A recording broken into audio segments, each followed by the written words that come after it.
there, friends. Welcome to Bronze Medal Moms. We aren't going for gold, we're going for bronze on the daily. I'm Amy. And I'm Amanda, and we are here to remind you that you don't have to be perfect to show up, survive, and even thrive in motherhood.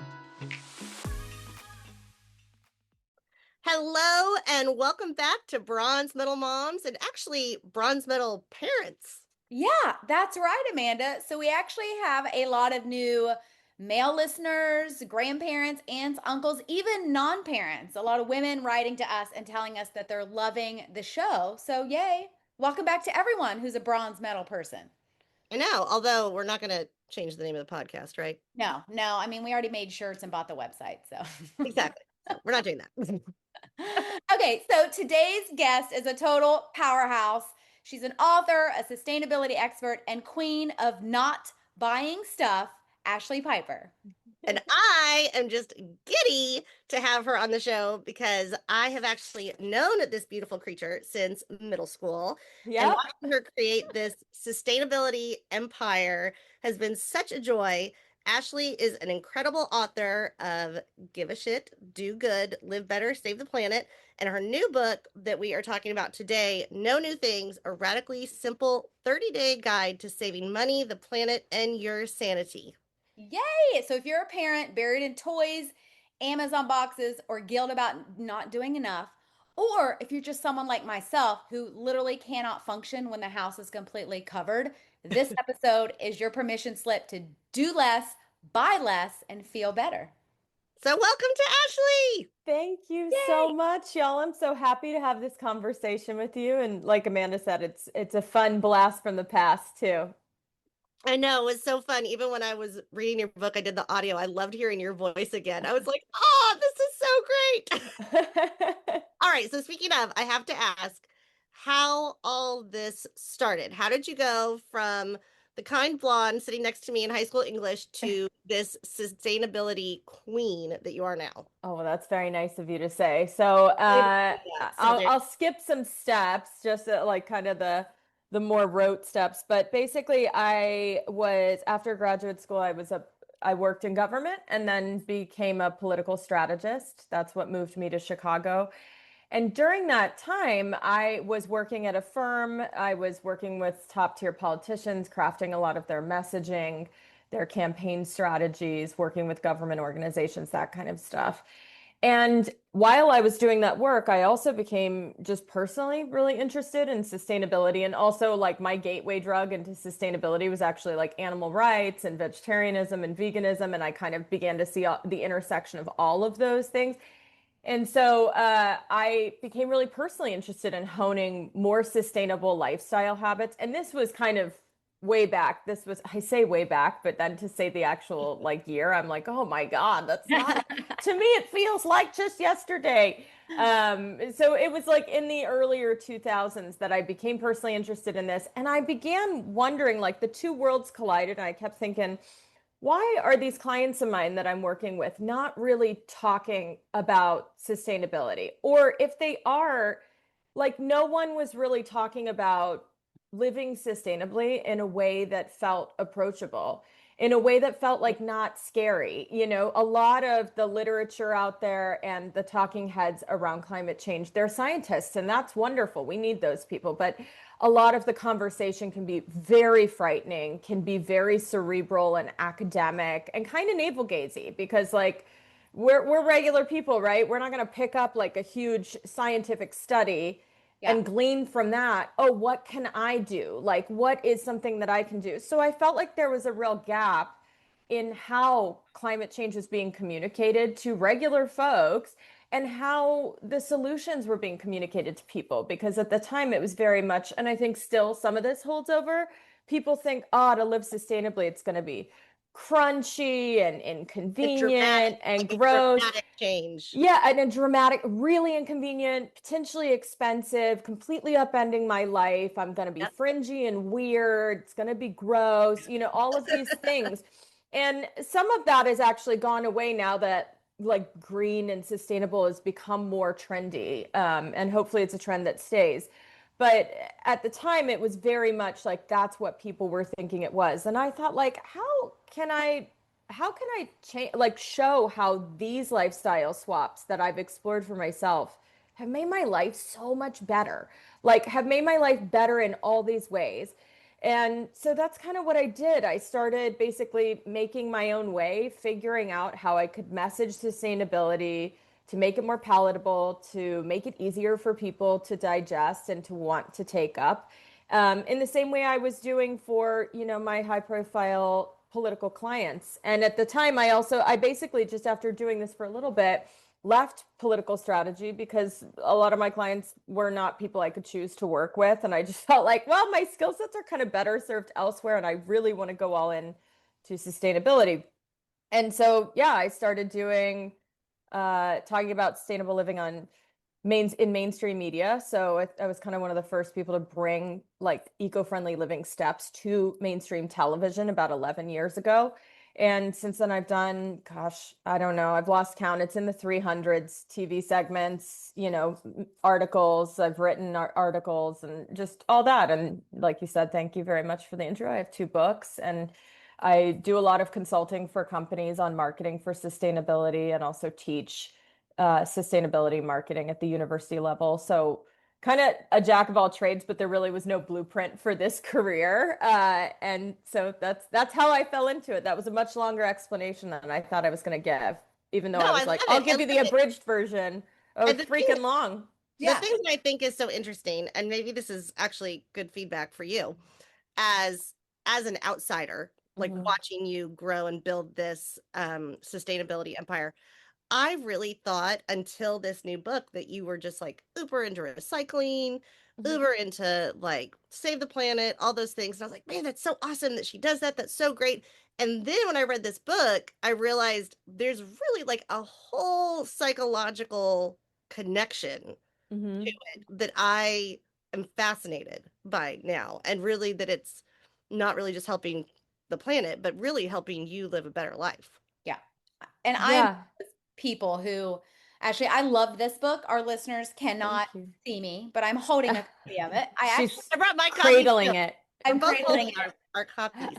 So I actually read it last month on a flight. I've got dog-eared pages, and it was so easily digestible, not overwhelming or hard. And I think what Amanda says, like, oh, well, that's great for her. She recycles or whatever. It put it in a different perspective how it impacts all of us. And especially, I'm going to have my husband and daughter read it and do this with me because they know, Fun. especially the older I get and I work from home, too much stuff affects my mental health and my productivity. So Yep. the connection that Amanda talked about, I love it. So give our listeners a little synopsis of what actually is no new things. Sure. Well, before I do that, I just want Yeah. to say like what you mentioned, Amy, about how you feel kind of differently, like the clutter impacts you in a way that stymies your productivity and your mood. There are studies that show, and in fact, recent studies that have come out that show that women, our cortisol levels spike Mm. much more significantly than men. Men's are like, we don't see the clutter. Yeah. I'm sure that that's shocking to you. I'm sure that's shocking to anyone who has a male partner, but like, they don't Like see it. everything's talking about cortisol right now with our perimenopause talks. Everything's cortisol, cortisol. Exactly. Exactly. But we have a lot of women, at least the ones in these studies, have a stress response when they perceive their spaces to be cluttered. So it actually is it's a mental and emotional connection thing too. It's not just our physical spaces. So it's not great, but it's like interesting that you said that because anecdotally, I think a lot of us know this. Mhm. We're like, yeah, I feel really stressed out when I walk into the house and it looks crazy, but and Yep. then, other people in your life are like, I don't see a problem, Yeah. and the rest of your life, it's like a domino effect where you go to work and you're mad and the car looks like crap and you're mad. And so it's kind of that it's interesting to see that studies are coming out now that are supporting, oh, yeah, this actually is like a biochemical response that we are having to clutter. As far as what No New Things is, so my first book was very much about kind of the little sustainable habits that anyone can make, like a choose your own adventure for eco-friendly living. This book is modeled after a challenge that I started doing for myself in 2013. It really was just me I like to do little things that stretch myself to see, can I be good at this? Like, could I do this? Like one time I just read all the books on my bookshelf before I could watch TV, which I only had like 12 books, but it, like you said earlier when we were chatting, Amanda, I'm a writer, but I'm not much of a reader. Which It's a big sounds deal for me bad. to finish a book. It's a big accomplishment. And that was such a freaking good exercise for me because I actually like became more of a reader because of it. And I lost a lot of interest in watching TV, which was really cool. Just a few weeks of me redirecting myself. And that was a long time ago that I did that, but I've always had a penchant for doing these little challenges. So back in 2013, I thought, it might be interesting to see if I could better align with these sustainability values that I'm honing and also see if I can save some money and not buy new things. There wasn't a lot of talk about no buy challenges or anything like that. The secondhand market wasn't nearly as bustling as it is now, but I just wanted to focus on physical things like the stuff that I'm welcoming into my life, namely the new stuff. So, groceries are still on the table. Obviously, you can buy those. Those are kind of consumables. You pay your bills. I still want people to have really rich and textured lives that are satisfying where they're going on vacations, they're going out to eat, they're going to concerts. In a lot of like no buy challenges, you don't do those things. You're very much kind of an ascetic where you're not spending money on anything. With this, I really wanted it to be a habit shift that changed my attitude and allowed me to reprioritize and clearly see what actually filled my cup, like what mattered, right? So, yeah, I'm going to spend money and go to that gym class I really like, or maybe I'm going to spend money and get my nails done or something. Those are like more intangibles that aren't physical things. We have a stuff problem in this country, especially. And it's a problem born of like privilege and resources. And we treat our stuff like it's disposable. We buy cheap crap and then we forget about it. And then we offload this cheap crap or we throw it away or whatever. Yeah. And it's a real cycle. And before I started doing no new things, and I was kind of building the bike as I rode it, I was like, I don't know the parameters of this. I had a very momentary kind of shopping blip. Some people will read the book and some critics will be like, Ashlee Piper was a shopaholic. No, I wasn't. I went through a period of time where I was kind of trying to figure out what am I going to do with my career? My existing career was very stressful. I was getting into sustainability. I wanted to do that. And it was like winter in Chicago, which is like, oh my God, it's freaking cold and I'm stressed. And there's a lot of things. We've all been in these time periods where we're like, oh, what's going on? And because we live in a society where shopping is billed as a therapeutic activity, I was shopping for fun and to de-stress and as a soother, right? Like, and so I had racked up more stuff than I wanted. And I'm talking stuff that didn't make any sense, like throw pillows with scratchy sequins on them and like stuff I didn't even like, or clothes. I mean, we've all been here, clothes that I bought that were like 3 sizes too small. Like, what's going to happen in my life beyond some kind of, God forbid, catastrophic thing where I'm dropping 3 straight up sizes in like a month? Girl, it's not happening, So I had all these things that I was buying, but I knew that the reason was like I needed something else that I couldn't buy. I needed clarity. I needed peace. I needed to feel a sense of belonging, like all of these emotional things. And I really wanted to uncover why I was going to shopping for that and kind of turn off the tap of buying new things. So from that's where No New Things sort of started. And I really was just interested in seeing what's the socio-emotional link between shopping habits, what would happen to my finances if I did this. And so I intended to do it for just a month in 2013, and pretty quickly after the initial like challenge of having to pivot a little bit in some situations, I found the benefits to be like almost immediate. Like the financial benefits, sure, yeah, when you're not buying a bunch of crap, you don't need. You are, in fact, you have more money in your bank. But the way like that I looked at the things I already had changed. It had shifted from this like, oh, I need more things to just this real lens of gratitude and abundance. The time I got back. And I think this is a huge one especially for busy parents, right? Mhm. Is that all of us, a good majority of us, even in studies, say, I ain't got enough time. There's not enough hours in the day, all that stuff. I found I had a lot of time back, like that I was not anticipating. And that surprised me, how much time I was spending browsing for things, shopping for things, cleaning my things. The more stuff you have, the more stuff you got to clean, maintain, repair. Then if you don't want it anymore, then you have to figure out where it's going to go, what you're going to do with it. Like you are the inventory manager of your things.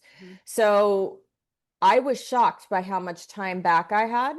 And with that time, I was able to get clear on what really fills my cup, what matters to me, what do I want to do more of. So then, because of that, I became healthier. I was able to get after goals that really mattered to me. It was like I'd cleared away sort of all of this like consumerist kind of clutter and instead felt free, like free from it a little bit, as much as someone can. Right. So then oh, sorry, go ahead. I think that's amazing. And kind of you say that because how many, especially moms and parents, excuse me, like you get a break from the normal, get a break from the kids and maybe like actually Sorry, go my nose by is running. yourself. I'm not picking my nose, I promise. I just realized like this one nostril. Do you ever have one nostril that's just like, I'm gonna I just, just running too. yeah, what's going on? We're all synced up. Allergies. We're all synced up in pain.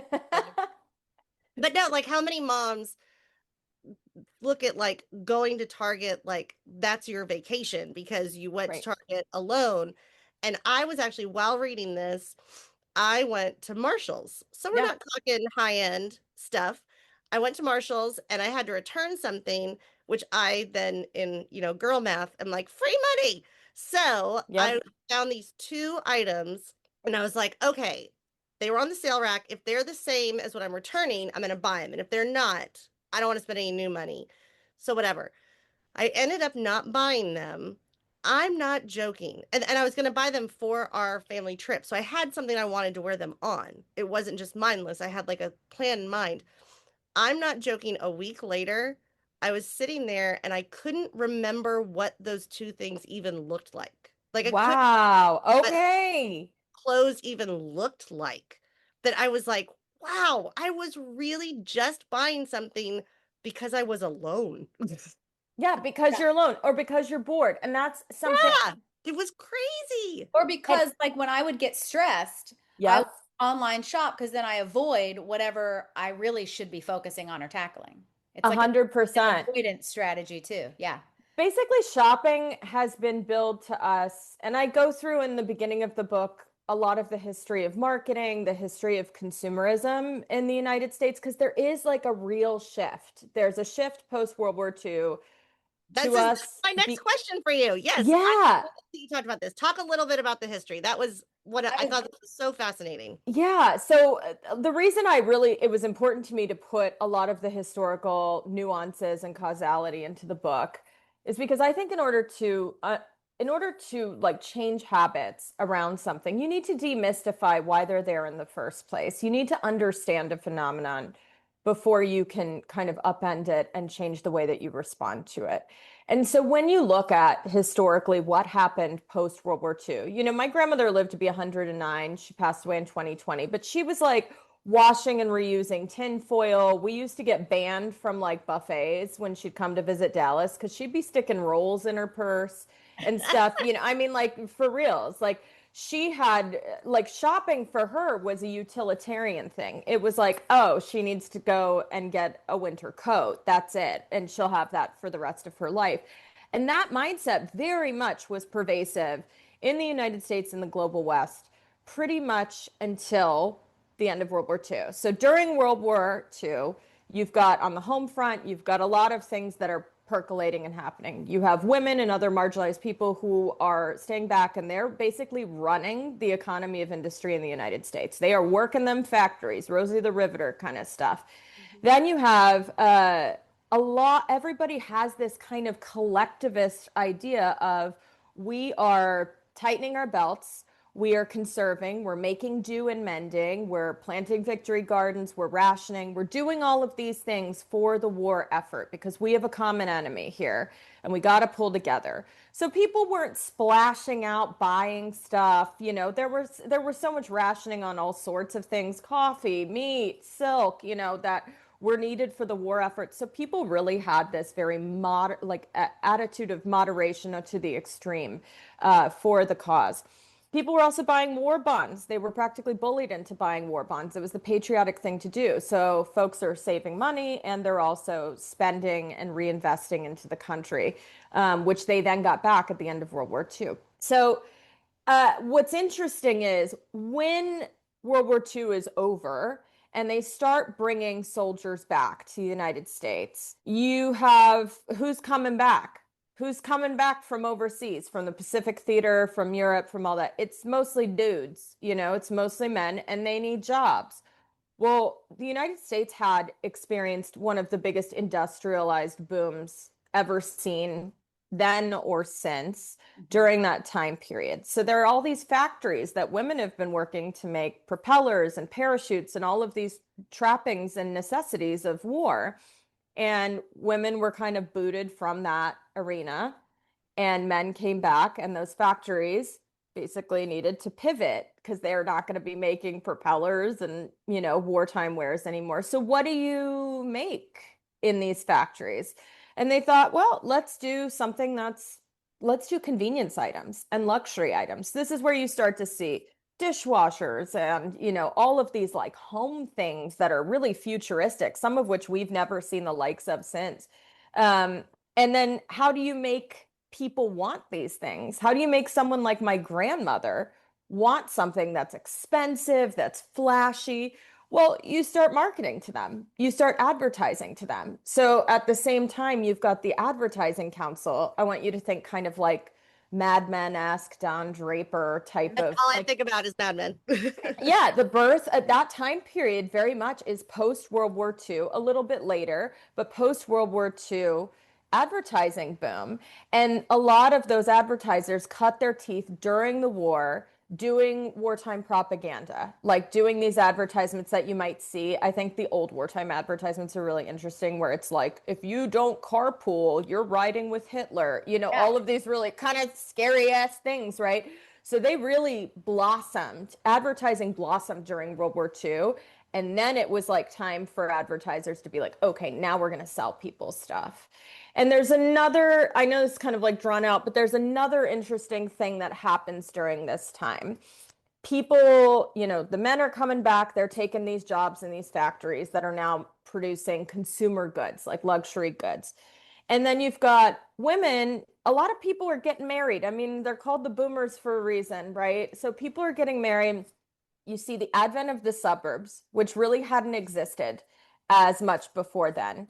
And that meant like people weren't doing multi-generational living anymore. So a lot of these like women were living with their grandparents and their parents and their siblings in kind of smaller quarters. Well, now you've got a house in the suburbs with your husband who, let's be freaking real, by a lot of letters that women were writing home, for instance, their husbands felt like strangers to them because either they'd been gone in a very traumatic experience for years, right? Or they were someone who just came back and they kind of paired off because like getting married and starting a family was like the thing to do. So a lot of these women were lonely. And at this time, you also see not only were these women lonely, they were largely kind of confined to the home after potentially having that experience of being in the workplace. And a lot of women wanted to stay in the workplace, but they weren't given much of a choice. So they're confined in the home, and you're seeing more televisions and more like periodicals, magazines, things like that. So more opportunities for advertisement to this captive audience. And so marketers are saying, here we go, we're going to advertise all these luxury home items to these women. And during this time, the attitude around what the American dream is completely shifts. And it shifts because it goes from like that moderate consumer idea to victorious countries consume. Purchasing is patriotic. The apex of the American dream is meat at every meal, clothes you can buy off the rack that fit you. Convenience items like plastic. We also see plastic start to proliferate during this time. It's in everything because it's considered sort of a convenience one, single-use material. And you see bigger homes, more cars. So there's just like this, it is a response to the moderation of the previous years and decades, really. And it's an absolute response of excess and decadence. And we deserve this. Victorious communities deserve this. And so everybody was on board. And they had, by and large, the financial resources to make it happen because war bonds, because women were saving a significant portion of their income when they were working. In fact, women were responsible for many of the down payments on homes in the suburbs, which is another piece that we aren't really taught. And we aren't taught that in history very much. But They yeah, couldn't have their own bank account. They yeah, couldn't they didn't have any of that stuff. they couldn't have So a bank account, but they could put the down payment on the house. right, but if you've got you a husband who's a stranger, you know, you he can take your money and buy it for you. Mm.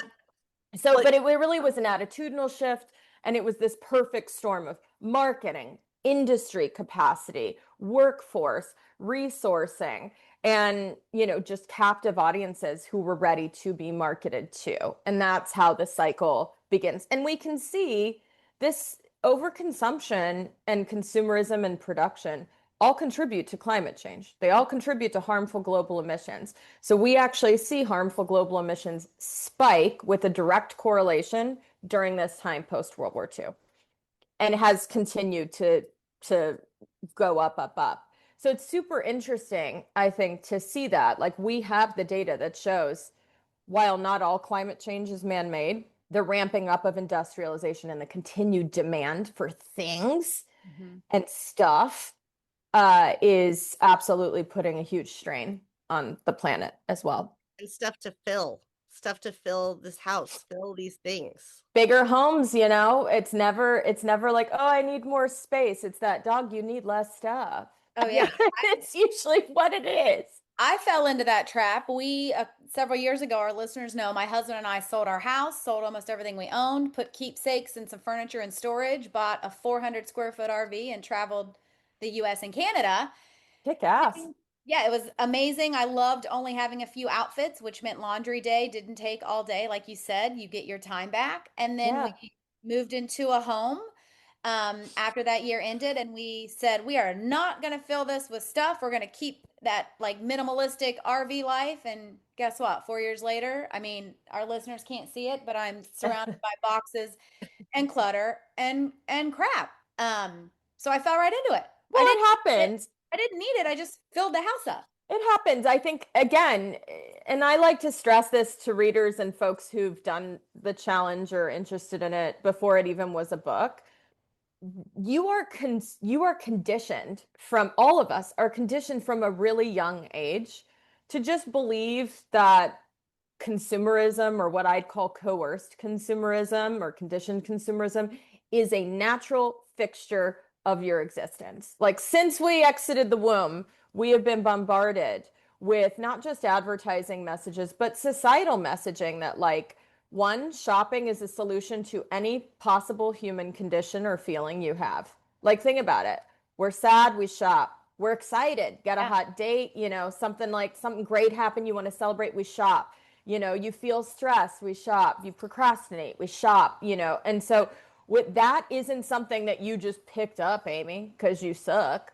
You know, that's something. Good to know. Good to know. No, because you don't suck. I'm just saying that's something, like, when people are like, oh, I have no willpower, look what's happened to me. It's like, no, this is like long-term conditioning and habituation from when we're young. And I think actually in Texas, it's a really, I'm not trying to vilify Texas, but it's a big state. People have big homes. It's not necessarily like a state with a lot of walkable cities. Right. And so you do see a lot of the culture there is built around consuming. Even before I got into doing this kind of work, I'd always lived in kind of like older cities and that had maybe like a smaller footprint, living in kind of smaller vintage apartments, walking, taking the subway, stuff like that.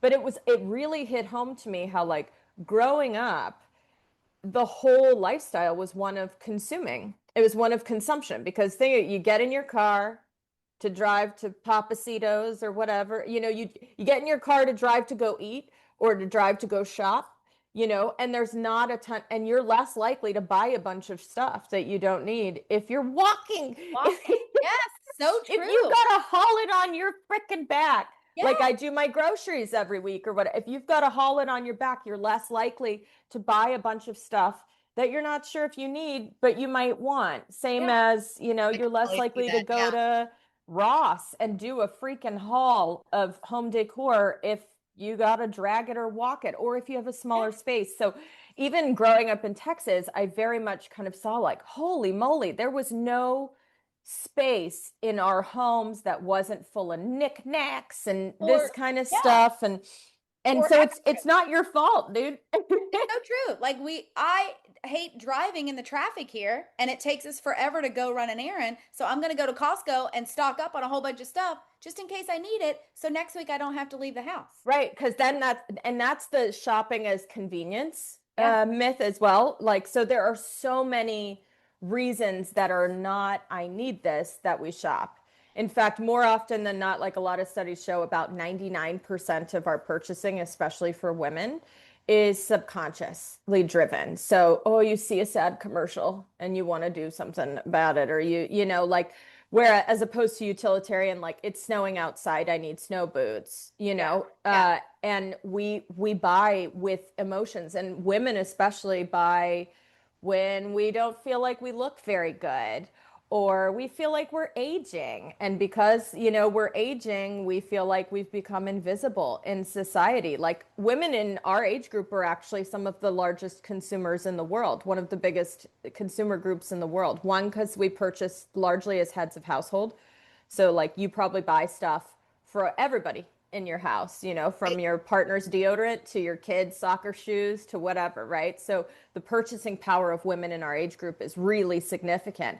But also marketers know that we are in a transitional place where we can feel not so great, again, because society conditions us to think, well, we can't age, right? Like I'm not allowed to age. That's because then I'm like obsolete in society. So we're really susceptible to all sorts of products that are marketed to us that are anti-aging or for weight loss or for, snatching us in or making us look more voluptuous in certain places. We've always been susceptible to that, but our age group especially is very susceptible to that. And we have the purchasing power to buy those things. So once you see that and look at things, like look at marketing through that lens, you go, holy crap, I am getting messages all the time that are telling me I'm not good enough, or I'm going to become invisible in society if I don't buy this new thing. Don't buy it. Yeah. Well, it's funny. So I don't know if you remember this. So we had a house fire when I was 15. Oh my God, I didn't know that. And lost everything. Oh. And it's a very interesting dynamic because we were, as a family, like we bought things, but I very specifically remember as a child, my mom saying, we don't buy things just to buy things. Like we buy with purpose. That's wise, yeah. And that's how I grew up. And we were travelers. We had experiences. We didn't buy things. But then the house burned down. And when the house burned down, also my sister, my best friend, went to college. So it was just me and my mom now. My dad traveled. So it was just me and my mom. And all of a sudden, we had this entire house, like a 5,000 square foot house to redecorate and clothes to get and things to do. And we shopped every single weekend, every single night. And then since then, we both had this like it was like a dopamine hit to go shopping. When we were buying stuff that we quote unquote needed, we needed a couch, we needed, a TV or whatever. But it wasn't, but then we got in this pattern. And I realized this later in life that I was like, oh my gosh, that's when I started shopping. I never shopped before that. And now that was like what I did with my mom. That's how my mom and I bonded, was shopping together to rebuild this house. And so I bring that up because I also think even if you're not like if you think like, oh, I wasn't raised this, why am I like this? Like little things can happen that all of a sudden switch your thinking of, oh, that's what I do to make myself happy. I shop. Yeah. And Nope. that's how I experience togetherness with someone Right. is And we that's how do I this thought. as a recreation. This is our thing that we do. Because shopping is also billed as recreation, right? It's socialization. It's like, hey, me and my girlfriends, we're going to do this, or my mom's in town, we're going shopping. Like that's very normal. All of this Right. is very normalized.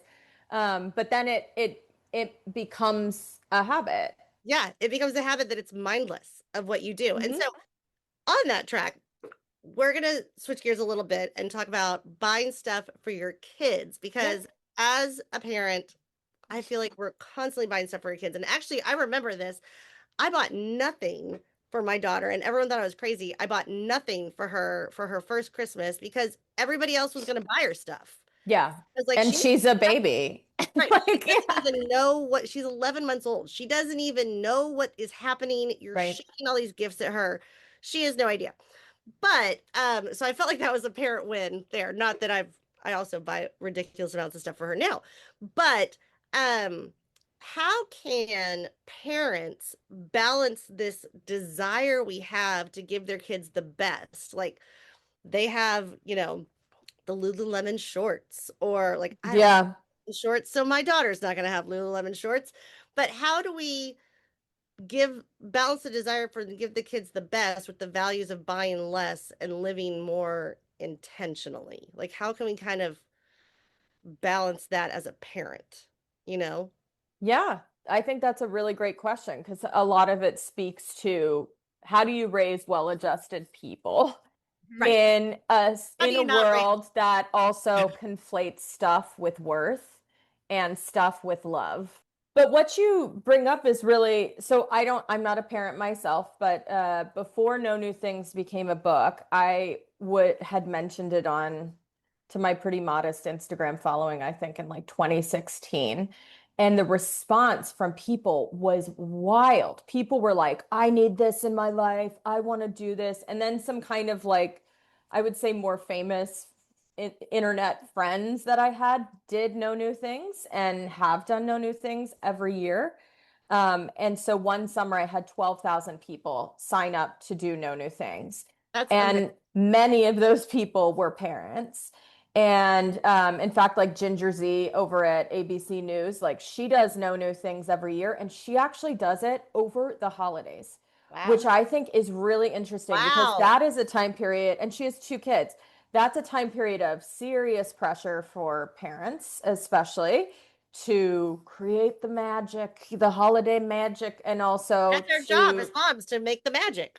right, right. But also to buy all of these gifts so that your kid feels loved and seen and all of that. And so when I was fielding questions and getting feedback on the challenge from people before the book came out, and I was wanting to structure it in such a way that made sense for people, this was a question that came up a lot was like, what do I do for my kids? And so, one, I think as you guys always are, you're building a rubric for how you want your kids to see their self-worth and how they receive your love. And so we do live in a society where like, oh, if you don't get your friend like this shiny, big, expensive gift, they're going to think you're not a good friend or you're worried about that. Like we conflate gifting with self-worth, and we also conflate like things with things that people give us, how much they love us. So it's really a matter of like, one, how countercultural do you want to be to kind of set the messaging there? And two, to look at alternatives. So No New Things isn't about not giving gifts or not buying things for people. It's having alternative ways to get those needs met. Mm. So, for instance, like something I think that we don't do a lot of, and we should because I think it's far more valuable, is instead of stuff gifts or thing gifts for people that are like new things, what about like acts of service as gifts or time together, time like shared experiences? Like now my friends and I, we basically gift each other experiences that we can go do together. whether it's a concert or it's, a class or whatever. And we've just found over the years that's like so much more fun and it like strengthens our relationship. And that's actually what Ginger Z was talking about. She does with her kids for Christmas specifically, is they're very used to one, they're going to get something that's potentially secondhand, which honestly kids don't give a rip. Like, I mean, They like don't. you said with Rue when she was 11 months old, like one, she's probably already getting a bunch of stuff from other people, but two, like your sentience isn't there. Like nobody's sitting there going, God, when I was 11 months old, I remember this gift. No, Right. they don't. They Right. don't remember it. And children are a little bit like cats too. You can get them something really flashy and amazing, and they'll forget about it. Like, and the novelty will wear off.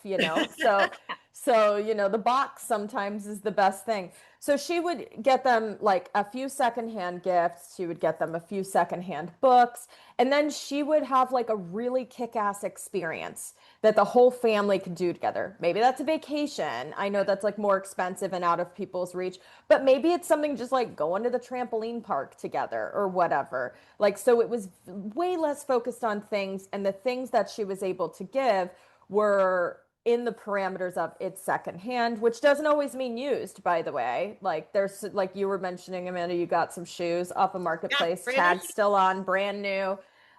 So that's what she was doing for the holidays, and she's done it every year since because she really enjoys that. And her kids get a recalibrated sense of what kind of love is, belonging is, being seen and understood by your family, like all of that, right? Which you can't necessarily replicate by buying an Xbox or a PlayStation or like whatever the newest stuff is, and I Right. I know that that pressure is very, very real for parents and especially for moms, right? Because y'all are like the flywheel of the family, and there's so many more expectations placed on women to like keep it all moving.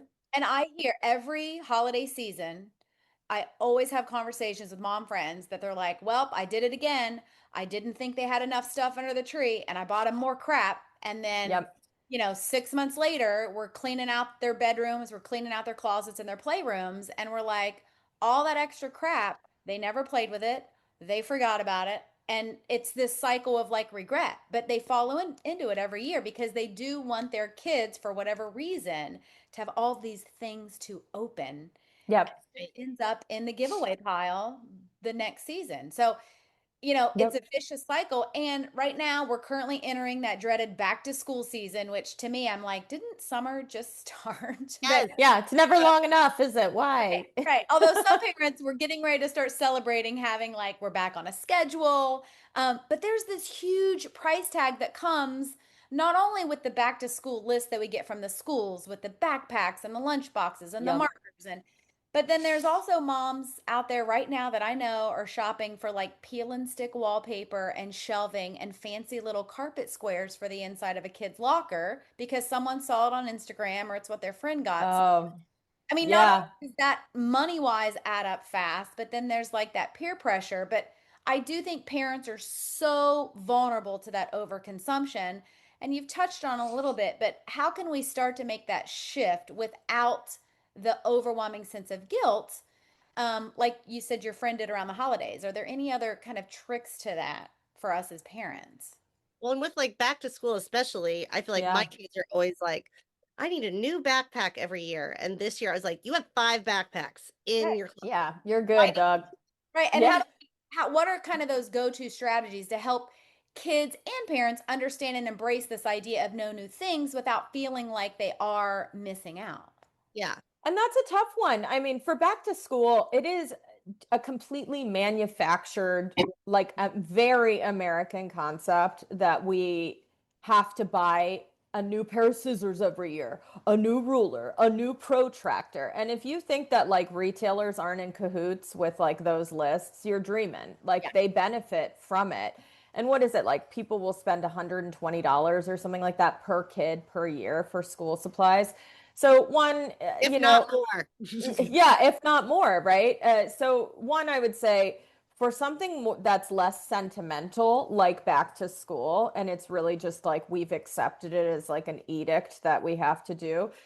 community groups, if you've got buy nothing groups, moms groups, parents groups, whatever it is, folks have found a lot of solace in sharing supplies through that. Like, I mean, I ain't never seen somebody finish a notebook, finish up a full pen, all the markers are gone. Like it's just crazy. Unless it's something you absolutely have to buy new because you've run out or whatever. It is wild to feel like you need to stock up. And as far as I can tell, like there's nothing on those lists that says it has to be brand new. Right. So if you can get around that, see if, your neighbors, whomever has it, I guarantee you they've got a freaking violin or a viola, they got a recorder, they've got a graphing calculator, they've got who knows what. Like everybody who has kids has loads of supplies that their kids are probably never going to use again that they can pull. In fact, here in Chicago, there's like a place where it's just craft and school supplies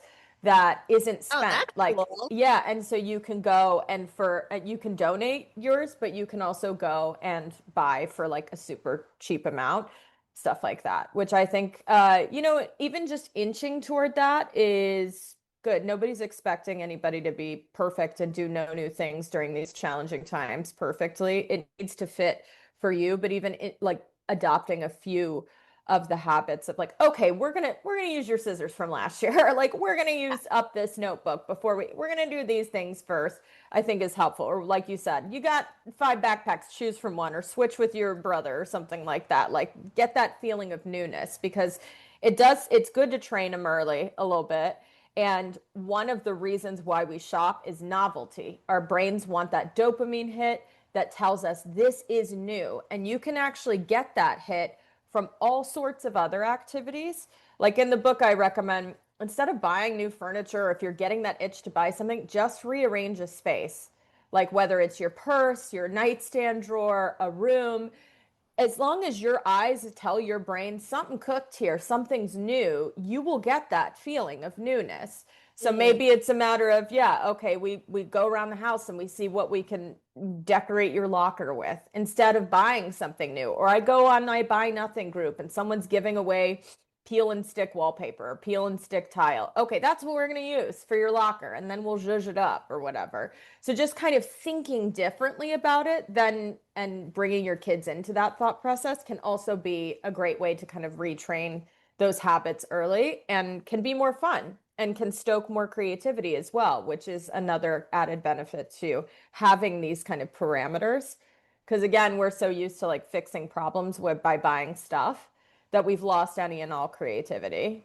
Like creative problem solving is almost non-existent now because we go, well, I'm going to buy something for that, And so I think that that's one piece, like creating community, leaning on that community, sharing resources, and then just changing the way that you look at getting those physical needs met. When it comes to, I forget the other part. Sorry, I'm so out here just talking, Amy, that I'm like, what was the other part of your question, sis? Well, just how we can embrace it so they also don't feel like they're missing out. Yeah. Yeah. Well, a lot of people who do know new things, they don't have, for instance, their kids do it. Like I had an editor over at New York Magazine who did an interview with me when the book came out, and she was like, look, I'm interested in doing this, but I know my husband and son will not be on board with this. And I was like, so just control what you can control. Do it for yourself. She did it for just herself. And during the process, her husband became way more curious about it and started to see, oh, she's less stressed. Oh, she's, like all these other benefits. Yeah. And even her kid got into it because she was able to kind of message like, yo, we could buy this new thing, but one, I want you to think on it. Like, I want you to think, kind of like parents do when their kids have an allowance and they're like, all right, what are you going to spend your allowance on? Why don't you think about it? Because now it's your money. You've done work for it. And they're more judicious about like the thought process because they realize, oh, the money's going to be gone. So she was kind of like, and think about it, because we could get this, or we could go play laser tag, or we could enroll you in this team sport or whatever. And like her son started to see, okay, I've got like, there are options here. And actually the experiential options that aren't thing related are really fun. And I prefer those in some ways. Now, sometimes the kids are going to want things, obviously, like we all do. but also kind of giving them that option of like, well, if we don't buy all of these like 5 things that you really don't need and you may lose interest in pretty quickly, we could instead go to the water park or go do something together, and that could be really fun. Or you and your friend can go, I don't know, do people putt anymore? People go golfing. I guess the kids go to But like often, Top Golf now, don't they? yeah, They like Yeah, just they do. fast tracked. well, The and that's big why stuff. so there's one thing that I started doing with my kids, that I started doing this young when I just had the two. I'll take pictures like when we're in Target or something, and they're like, "Oh my gosh, can I have this?" And I'm like, "Why don't we take a picture of it? You can't have it today, but next time a birthday comes Love up or that. Christmas or whatever." And I guarantee then I keep a little album and I show them, and I'm like, "Do you still want any of this stuff?" And they're like, "No, yes, I do want that one," or "No, I don't want that one." And like That's so smart. it helps them kind of think like, "Okay, do I really want this, or is Yeah. it just because it's here and it's shiny?" Well, and That is so smart. I it's so love that. smart. I love that. And it's such a cultural thing too, because I'm sitting here thinking, and I've had this conversation with another mom friend. When I was a kid growing up back in the 80s, we didn't just buy stuff. If I wanted something that wasn't a need, like, new Yeah. clothes, shoes, because I grew out of them, I had to wait until birthdays, or I did good on my report card, or Christmas. And same with my parents. If they needed something for the house that wasn't like urgent, we waited and we saved. Yes. And now our society is just like add to cart and it'll be here the next day. We don't wait for anything. And Yeah, we don't wait for we anything. You don't. are so stinking right, Amy. And we don't wait to see if we actually need it. It's such an impulse for everything. Yeah. Well, because we live in an incredibly high touch, immediate flood of dopamine, immediate feedback, Yeah. like society. And I think social media obviously has stoked that to a crazy, crazy level. And online shopping as well. I mean, I talk about this in the book, but it used to be, like you said, Amy, if you wanted to buy something and you had your own money, even as like an adult, you had to get up off your keister and you had to walk your ass to a physical store. Okay. Doesn't matter the weather. There were no Ubers to take you. Now, I know I sound like an old man walking 7 miles in the snow to school barefoot, kind of that old trope. But that is true. And I'm not saying like, oh, those were the perfect days and we should go back to that. But there was friction in the shopping experience. You had to freaking rally to want to go get something. And even in the early days of online shopping, you still had to go and get your freaking wallet. You had to dislodge your credit card from there. You had to type in the information. And now all of our payment information is stored. Yep. It takes one touch to get something bought. And that's all by design, because the more friction that we have in purchasing something, the more time we have to get through what's estimated to be anywhere from 2 to 7 minutes that a craving to buy something lasts. That's it. It's just 2 to 7 minutes. It's super similar to like food cravings or, cravings for anything. So just 2 to 7 minutes. If you can ride through that 2 to 7 minutes because you've got to get up and physically go to the store, or you have to get your credit card and then you get distracted and whatever, you're significantly less likely to buy that thing. But if you have all your payment information stored, you can buy it like while you're sitting on the toilet or whatever, Yeah. like then you're going to buy it. And that's what retailers want. They want to make shopping a completely frictionless experience so that you will lose all logic and you'll just go ahead and go, yeah, add to cart. Hell yeah, I'm buying this, and that's what happens to a lot of us. We're so conditioned to that. And now it's even if you don't have the money, and I'm not talking like, oh, you don't have the credit card, but I'm talking like you don't have any of the money to buy it. Now all these afterpay kind of Affirm, Klarna. I mean, you can finance a Chipotle burrito that's $12 in 4 installments. That's nuts to me. Yeah. But you can do that with the touch of a button. And that's kind of the culture of shopping and commerce that kids are being raised in or Yeah. raised by right now, is that immediate, like, I want it now. And when you have that immediate hit culture, you lose appreciation for the things you already have. And you lose that creative problem solving. You lose that ability to tap into creativity because you look at just shopping, instant shopping and instant getting as the only way that Yeah. you want to kind of operate. Yeah, because we're It's not scary actually to talk about. It's very scary now that we're talking about it because I'm like, how, it's a culture of, you see the memes and you see people joking about it, like, oh, another Amazon box on my porch. No idea what I ordered. Don't even remember because we didn't wait that 7 minutes. And Yep. we're not mending socks or anything anymore. We throw them away, which ends up in a landfill somewhere, and we're just Yep. buying new constantly. And So, how many of us, I know I'm so guilty of this, have shopped online and while laying in bed, and then when it has not saved your credit card information, you don't buy it because you don't Oh, get up. yeah, yes. like I It's never, like you Yes. just didn't buy it because you don't want to get your butt out of bed. yes, That is why so like the way that the book is laid out, the 30-day challenge is laid out, there's an action item for every day and there's a theme for every week. And so many of the early action items are focused on silencing marketing. So some of y'all are out here, not you guys, but some of your listeners are probably out here. They're getting text messages from Old Navy. They're getting push notifications from Walmart, Home Goods. They're getting promotional emails all over the freaking place. No. Okay? Like you don't need that. You don't need that negativity in your life. That's going to pull your focus from what you're trying to do. So I have people mute those, unsubscribe. I have people stop following influencers and even people in their lives, in their personal spheres, who make them feel bad or like they want to buy things.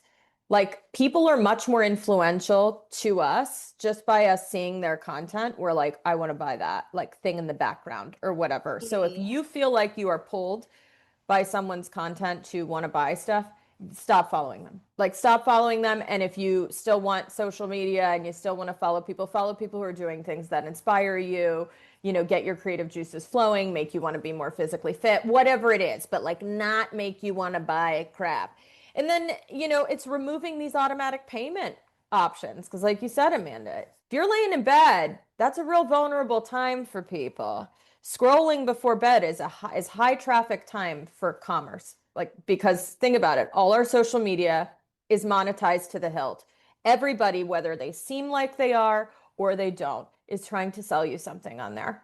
yeah, And they probably have links and coupon codes. And also the social media channels all have advertisements as well, just like on Instagram, on sponsored posts, all that stuff. So you're super vulnerable at that time when you're scrolling. So if you don't have payment information there, chances are you're not going to get up out of your cozy little bed and fiddle with the light and try to find your credit Right. card or whatever. You're not. So, and if you're not willing to do that, then you're not terribly motivated to get the thing. yeah, The thing's probably not that important. So you have to kind of, in the early days, especially, I still do this. I've been doing no new things like every few months, like for years. And I still find myself, I don't have any payment information stored on my phone because I know myself.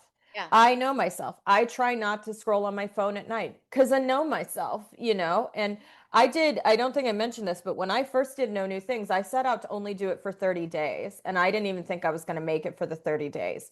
And I ended up doing it for 2 years because the ancillary benefits were so strong in my life. Like I had so much more time back. I got healthier. I got after my goals. My home was decluttered. Like all of these things I said I didn't have time to do, I had time and energy and focus for because I wasn't freaking having my focus constantly pulled by shopping and marketing and spending and consuming. And it was really, really freeing. Oh, I love that. I love that.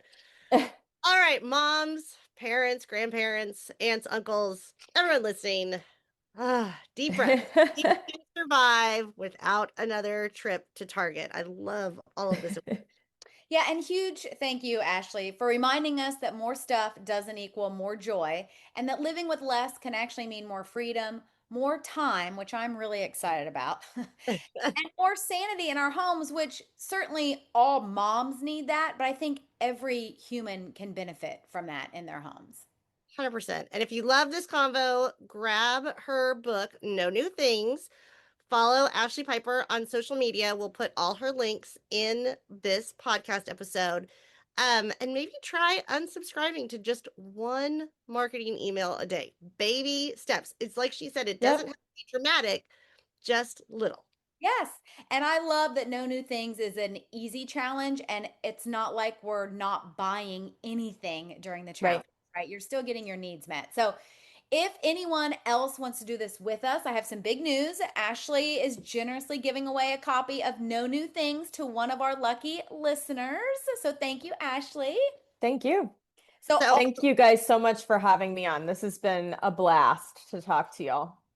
no, this was so much fun for us. And if you're listening, so we're gonna give away a copy of her book on August 9th. So all you gotta do is comment on this episode, rate the podcast, and if you're listening to it later, don't worry, we'll have the link I said. You can buy it. Also, it's super easy to buy, only for our US and Canada listeners. Yep. Yep. And there are also many non-thing ways to enjoy No New Things. Like, yes, it's a book. That's one of like something that people always, they're like, oh, well, a book's a thing. Yes, it is. You're correct. But there's an ebook version, there's an audiobook version. If you request it from your library, if it's not already there, it's probably already there. And you can enjoy it that way. And of course, share with your community and share with friends. Like, I'm not out here trying to, bankrupt people by buying a book. we have a book share in our neighborhood, so I'm gonna share. Love it. Yeah, pop it in the little free library after you're done. Whatever works. Yes, yay. So as always, Amanda and I are cheering on all of the bronze medal moms and humans from the messy middle bronze medal style. Exactly, Amy. So see you next time, Bronze Medal Moms. Thanks again, Ashlee. Thank you. Bye, Ashlee. Bye. Thanks, guys, so much. Thanks for listening to our moms on Bronze Medal Moms. Don't forget to subscribe, share with your friends, and leave us a review. We'd love to hear from you. See you soon.